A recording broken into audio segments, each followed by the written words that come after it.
এই ধরেন 2020-21 যারা শিক্ষার্থী যারা ছিলেন, কেউ কোনো শিক্ষার্থী এলাকায় থাকে, হলে থাকে, তার একটা গাছ লাগাইছে। আমরা দেখি যে আমি 2 বছর পরে আর থাকবো না, তাহলে আমি ওখানে লাগাই লাভ কি, আমি আর যেখানে থাকবো ওখানে লাগাই। মানুষ স্থায়ী চিন্তা করে।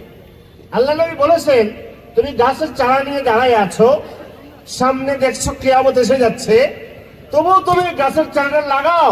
কিয়ামত এসে যাওয়া বলবে, এটা ফলায় চলে যাবে তা না, তুমি লাগাও, তোমার যা পাওয়ার, সওয়াব পাওয়ার, কল্যাণ পাওয়ার তা তুমি পাই। এইরকম মানুষের উপকার করার ওই রকম উৎসাহ রাসূলুল্লাহ সাল্লাল্লাহু আলাইহি ওয়াসাল্লাম দিয়েছেন। এটা একদম পরিষ্কার বিষয়। এই জন্য আমি বললাম, আবিষ্কার যদি মানুষের কল্যাণে হয়, আবিষ্কার যদি মানুষের উপকারে হয়, তাহলে নবী সাল্লাল্লাহু আলাইহি ওয়াসাল্লামের শিক্ষা দেওয়া এই পদ্ধতি, নবী বলছেন তুমি মানুষের উপকার করতে পারলে করো। বরং চিকিৎসার সাথে তো আরো পরিষ্কার বলেছেন। রাসূলুল্লাহ সাল্লাল্লাহু আলাইহি ওয়াসাল্লাম বলেছেন, সুনানে আবু দাউদের riwayat, ইন্নাল্লাহ আনজালা দা ওয়া জাআলা লিকুল্লি দাইন দাওয়া। রোগ তো আল্লাহ দিয়েছেন, সব রোগের জন্য আল্লাহ ওষুধ রেখেছেন, সব রোগের জন্য আল্লাহ ওষুধ রেখেছেন। তুমি এখন খোঁজো, তালাশ করো, আবিষ্কার করো, অনুসন্ধান করো, কোন রোগের কোন ওষুধ লাগে, কোন রোগের কোন ওষুধ। মুসলিম শরীফে দেওয়া হয়েছে, ফাইদা উসিবা আদ-দাউ আদ-দাওয়া, আদ-দাওয়া আদ-দা। যখন রোগ ঠিক মতো আল্লাহর সৃষ্টি করা ঔষধ যখন রোগের জায়গায় পৌঁছে যাবে, বারা বিইজনিল্লাহ, আল্লাহর অনুমতিতে, আল্লাহর হুকুমে সে সুস্থ হয়ে উঠবে। এমনি কথাটা আসলো, কিন্তু তারপর ওই কথাটা খুব দরকার হলো, সায়েন্স যদি, টেকনোলজি যদি কল্যাণকর হয়, এটা যদি ইমান বিধ্বংসী কোনো জিনিস এখানে না থাকে, কুফরি, বেঈমানি, খারাপ জিনিস না থাকে, তাহলে কখনোই এর সাথে ইসলাম, দ্বীন, ইমান, নামাজ, রোজা, আল্লাহর বিধান, জিকির কোনো সংঘর্ষ থাকতে পারে। বরং একজন যদি সহি তরিকায়, তার টেকনোলজিতে যদি মানুষের কল্যাণ হয়, ফায়দা হয়, যদি ইখলাসের সাথে, সহি নিয়তে সে যদি করে, তাহলে জিকিরে যে সওয়াব পাবে, সে টেকনোলজি আবিষ্কার করে, ব্যবহার করে, ওই সওয়াব সে পাবে। কেন মানুষ এই সংঘর্ষ তৈরি করে দেখায়? তো যাই হোক, আমার শিক্ষার্থী বন্ধুরা, আমাদের মুসলিম বন্ধুরা, ইমানদার বন্ধুরা, আমরা যেহেতু একটা ইউনিভার্সিটির বুকের উপরে আমরা বসা আছি, এই জন্য এই কথাটা আমি বললাম তাদের ভিতরে আস্থা জাগানোর জন্য, শক্তি অর্জন করার জন্য, যে তোমার এবং আমার ইমানের পথ, ইমানের দাওয়াত আমাকে সায়েন্স টেকনোলজির পথে কখনোই বাধা দেয় না, কখনোই প্রতিরোধ তৈরি, কখনো ডিভাইডার তৈরি করে না, এখানে যে ভাগ করে বলে ইসলাম আলাদা, দ্বীন আলাদা, এটা আলাদা, কখনোই না। আল্লাহ পাক রব্বুল আলামিন এখানে আমাকে এর থেকে সহিভাবে উপকৃত হওয়ার তৌফিক দান। বাকি রইল সায়েন্সের নামে ডারউইনের তত্ত্ব দিয়ে মানুষের সৃষ্টিগত সম্মান। আল্লাহ পাক রব্বুল আলামিন বলেছেন, ওয়ালাকাদ কাররামনা বানি আদম, আমি আদম সন্তানকে সর্বপ্রথম আদম থেকে সৃষ্টি করে, আদমের জন্য আল্লাহর নবী আলাদা, সৃষ্টির একটা আলাদা, তো আলাদা আদম আলাইহিস সালামের জন্য আল্লাহ তাআলা আলাদা স্ট্রাকচার তৈরি করে আদমকে বানাইছে। আমরা যেমন বলে আজকের এই প্যান্ডেলটা হয়েছে, এটারও তো একটা পরিকল্পনা ছিল।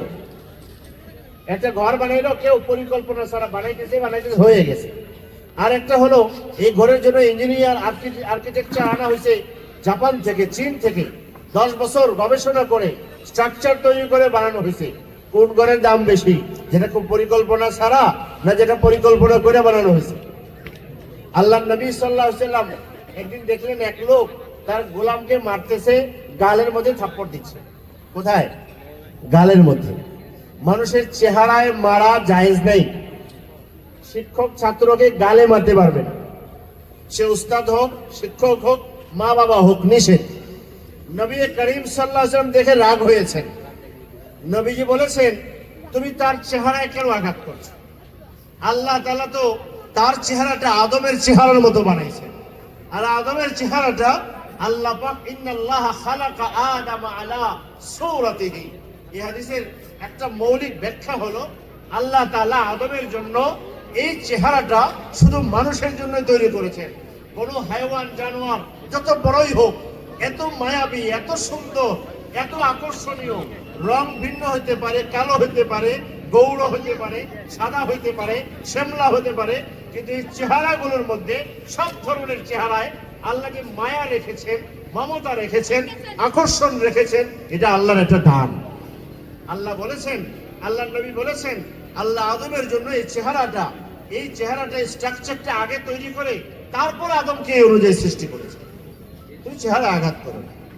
তো সায়েন্সের নামে যদি আদম আলাইহিস সালাম, যাকে আল্লাহ তাআলা সূরা নিসার শুরুতে বলেছেন, ইয়া আইয়ুহান নাসু তাকু রাব্বাকুম আল্লাযী খালাকাকুম মিন নাফসিন ওয়াহিদা ওয়া খালাকা মিনহা যাওজাহা ওয়া বাসসা মিনহুমা রিজালান কাসীরান ওয়া নিসাআ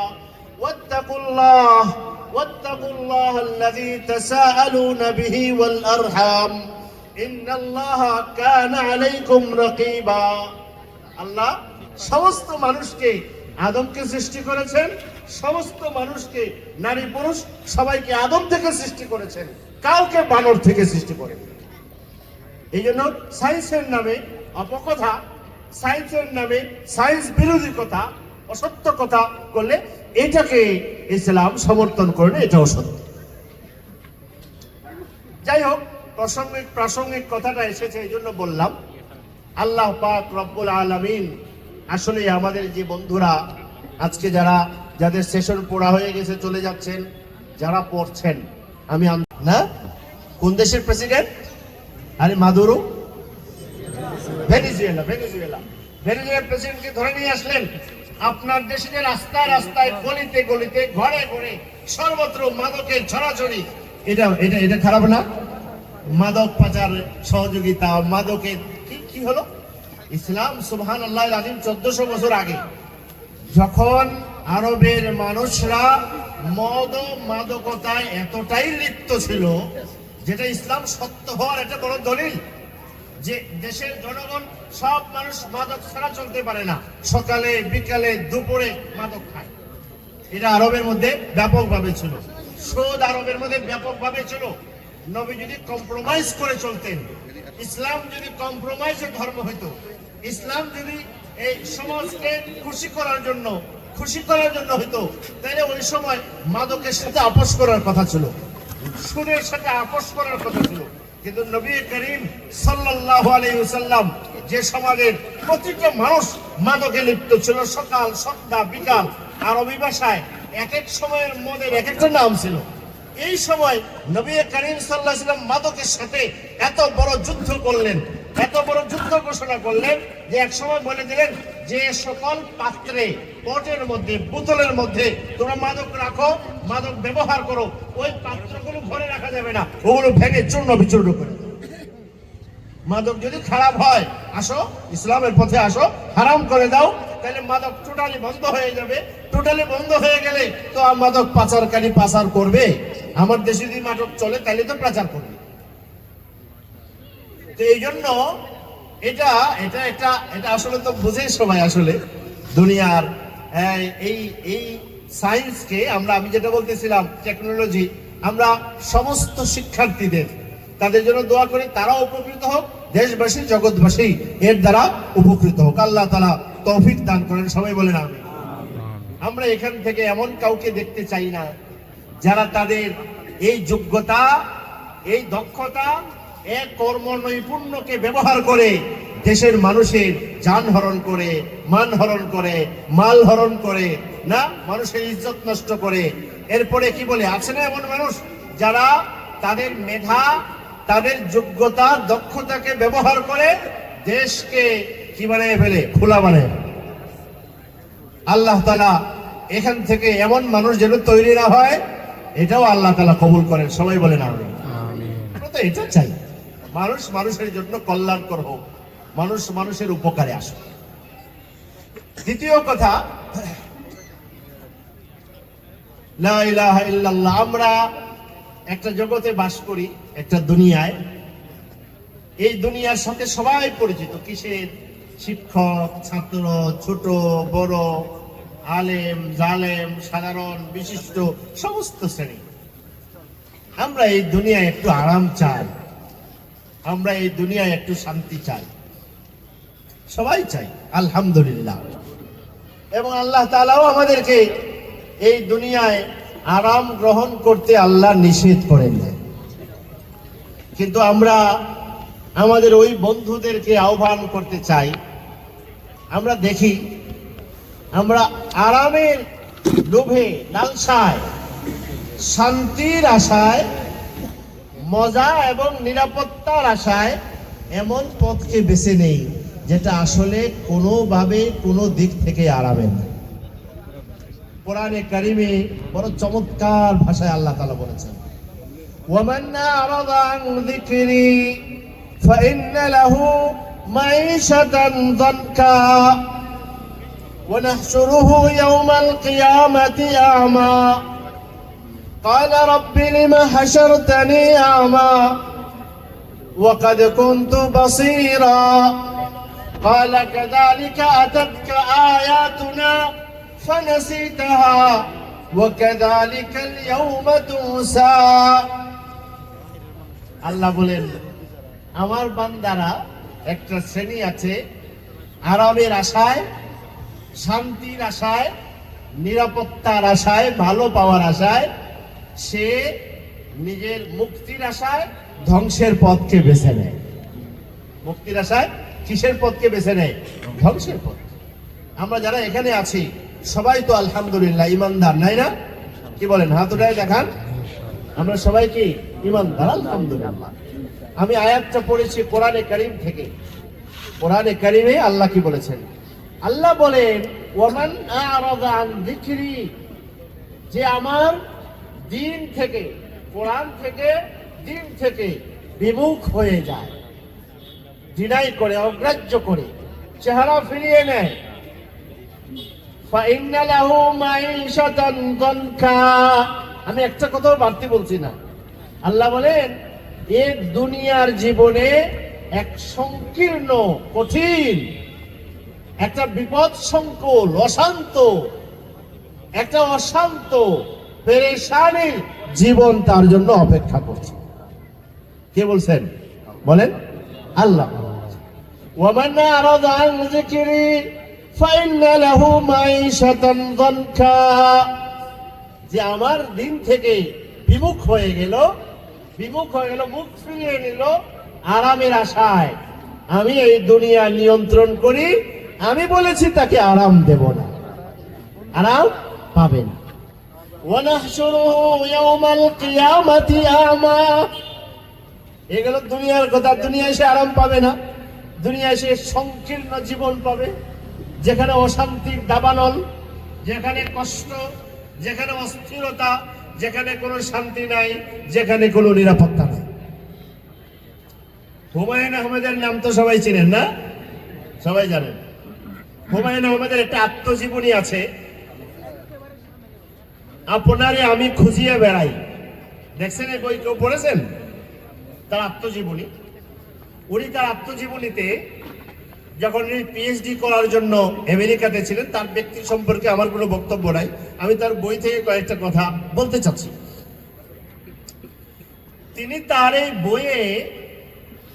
বইয়ে আমেরিকা থাকাকালীন সময়ের কিছু স্মৃতি উল্লেখ করেছেন, লিখেছেন।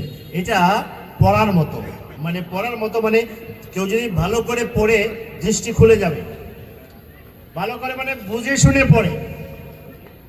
ওখানে উনি লিখেছেন, ওই সময় ওখানে একটা টেলিভিশনের একটা প্রোগ্রামকে কেন্দ্র করে, ওই প্রোগ্রামে বাংলাদেশকে নিয়ে একটু ক্রিটিসাইজ করা হয়েছে, টিটকারি মস্কারি করা হয়েছে। ওইটার উপরে উনি একটু বিরক্ত হয়ে লিখেছেন ওই দেশের মানুষ, তাদের জীবনধারা এবং তাদের সহজ কথায় এইটার কথা উনি লিখতে গিয়ে শুরু করেছেন। যে কটা কথা আমার মনে আছে, অনেকদিন আগে পড়েছি। একটা হলো লিখেছেন, এই দেশে মানুষ মনে করে অনেক টাকা আছে, অনেক অর্থ পয়সা, উন্নতি, অনেক কিছু হয়েছে, কিন্তু এই দেশে সাইকিয়াট্রিস্টের বেশি দরকার পড়ে। মানসিক রোগের ডাক্তারের কি বেশি দরকার পড়ে। কেন দরকার পড়ে? মানসিক রোগের ডাক্তার বেশি দরকার কেন পড়ে? ওখানে সব ভালো মানুষ, বলেন না, আমার কথা বলেন। আমার বই আছে, আপনারা খুলে দেখেন, বলে ওই দেশে সাইকিয়াট্রিস্টের বেশি দাম, সিরিয়াল পাওয়া যায় না, অনেক ডক্টর সিরিয়াল পাওয়া যায় না, বেশি লাগে। কেন? ওই দেশে জ্ঞানী বেশি, বুদ্ধিমান বেশি, টাকা বেশি, পয়সা বেশি, মদখোর বেশি। এটা তো আছে। এর বাইরে হলো এরা জ্ঞান বিদ্যা বুদ্ধি অনেক অর্জন করে এরা কি হয়ে গেছে, মানসিকভাবে বিকারগ্রস্ত হয়ে পড়েছে। নাউজুবিল্লাহ। সব পাইলাম, আমার মানসিক বিকারগ্রস্ততা যদি পাই, তাহলে সব পাওয়ার পরে আসলে কি পাইলাম? জিরো, শূন্য শূন্য শূন্য। ওখানে উনি লিখেছেন, তারই ঘটনা লিখেছেন। উনি যেখানে থাকতেন ওটা একটা বৃদ্ধাশ্রম, ওল্ড হোম ছিল। বুড়া মা বাপরা বুড়া হয়ে গেলে নিজের সন্তানরা তাদেরকে প্রতিপালন না করে যাদেরকে ওল্ড হোমে পাঠিয়ে দেয়, ওল্ড হোমে পাঠিয়ে দেয়। ওই বৃদ্ধাশ্রমের নারীদের কষ্টের জীবন উনি লিখেছেন। এটা তাদের জীবন, যে ওখানে এক জীবন খুব উল্লাসে ফেটে পড়ে, আর এক জীবন বৃদ্ধাশ্রমে কঠিন কঠিন দুর্বিষহ জীবন যাপনের কথা উনি ওখানে লিখেছেন। ওই দেশের মানুষ স্বাধীনতা পছন্দ করে, উনি উনি উনি স্বাধীন না, উনি লিবারেল, উনি কত কিছু যা চায় তা করে, যা চায় তা করতে করতে এক সময় দেখে আর মজা লাগে না, আত্মহত্যা না করলে, সুইসাইড না করলে মজা লাগে না, বলেন না? এটা তার বইয়ের মধ্যে আছে। ওই শেষে সে কোনো কারণ ছাড়াই সুইসাইড করে। আমার কাছে আছে সাপ্তাহিক পত্রিকা, সাপ্তাহিক 2000 পত্রিকা আছে একটা, এখন আছে কিনা জানি না, আমি এক সময় সংগ্রহ করতাম। ওই সময় একটা সাপ্তাহিক পত্রিকার বিভিন্ন সংখ্যা করে, তো একটা সংখ্যা করেছে, এই সংখ্যার নাম হলো আত্মহত্যা সংখ্যা, সুইসাইড সংখ্যা। কথা বুঝতে পারছেন? এই যে গত করোনার সময় 19 বা 20 সালে আমার কাছে আছে প্রথম আলো পত্রিকার কথা, যে করোনার সময় প্রথম আলো পত্রিকাতে রিপোর্ট করেছে জাপানে টোকিওতে পৃথিবীর সবচেয়ে টেকনোলজির দিক থেকে সবচেয়ে এগিয়ে যে দেশগুলো তার মধ্যে অন্যতম। টোকিওতে 1 মাসে না কতদিনের রিপোর্টটা ছিল, যে এই কয়েকদিনে করোনায় যে পরিমাণ মানুষ মারা গেছে তার চেয়ে বেশি পরিমাণ মানুষ মারা গেছে সুইসাইড করে। কথা বুঝতে পারছেন? এটা পত্রিকার কথা। হুমায়ুন আহমেদ আরো লিখেছেন, তিনি ওখানে লিখেছেন একটা ঘটনা লিখেছে, মা বাবার কথা। মা বাবা তার বাচ্চাদেরকে, সন্তানকে কোনো কারণও আছে ওখানে, একটু কারণ লেখা, কারণে নিজে মা বাবা সন্তানরে হত্যা করছে, হত্যা করে নিজে ছুরি দিয়ে কাটছে, টুকরা টুকরা করে নিজের কুকুরে খাওয়াইয়া দিছে, খাওয়াইয়া দিয়া এই কুকুরের পেটে যখন গেছে পুলিশকে কল করছে। পুলিশ আসার পরে বলছে আমার ছেলে পাই না। পুলিশ কুকুরে সন্দেহ করছে, পুলিশ কুকুর নিয়ে এক্সরে করছে, এক্সরে করে পেটে দেখেছে তার হাড়গোড় পাওয়া গেছে। পেট কেটে বের করে দেখে ধারালো অস্ত্র দিয়ে তার হাড়গোড় কাটা। তখন ধরেছে যে মা বাবা নিজের সন্তানরে জবাই করে কুকুরে খাওয়াই দিয়েছে। নাউজুবিল্লাহ আসে না মুখ দিয়া। হুমায়ুন আহমেদ ওখানে লিখেছে, এক বাবা তার মেয়েকে জবাই করে হত্যা করে গোশত খেয়ে অর্ধেক ফ্রিজে রেখে দিছে, কিছু রান্না করছে, রান্না করে টেবিলে বসে বসে খাইতেছে। ওই সময় সংবাদ পেয়ে পুলিশরা তারিখে ধরছে। কথা বুঝতে পারছেন? তা আমি বললাম একটা জীবনধারার একজন, আমি বিখ্যাত লেখক, তার উদ্ধৃতিগুলো দিলাম এই জন্য, বইও আছে, পড়তে পারেন। আমি বললাম আল্লাহ পাক বলেছেন, এ বান্দা তোমাকে আমি সৃষ্টি করেছি, পৃথিবী আমি সৃষ্টি করেছি, মাটি আমার সৃষ্টি, বাতাস আমার সৃষ্টি, আগুন পানি বাতাস মানুষ যত কিছু নিয়ে বেঁচে থাকে সমস্ত কিছু আমার কাছে, আমি নিয়ন্ত্রণ করি, আমি দেই, ভোগ করার অধিকার আমি দেই। যে জিনিস দিয়ে তুমি ভোগ করো ওই জিনিসও আমার নিয়ন্ত্রণে, তোমার হার্ট হৃৎপিণ্ড এটাও আমার নিয়ন্ত্রণে, সবকিছু তো আমার। কল্যাণ এবং দুনিয়ার জীবনে যদি আরাম পাইতে চাও আমার ফর্মুলা অনুসরণ করো, ফলো করো, তাইলে আরাম পাবে। তুমি যদি আমার দিনকে, আমার কোরআনকে, হক পথকে ডিনাই করে, অগ্রাহ্য করে, বিমুখ হয়ে অন্যদিকে যাও, তোমার জন্য নগদ রেজাল্ট হলো তোমার দুনিয়ার জীবনটাকে আমি অশান্ত বানাই।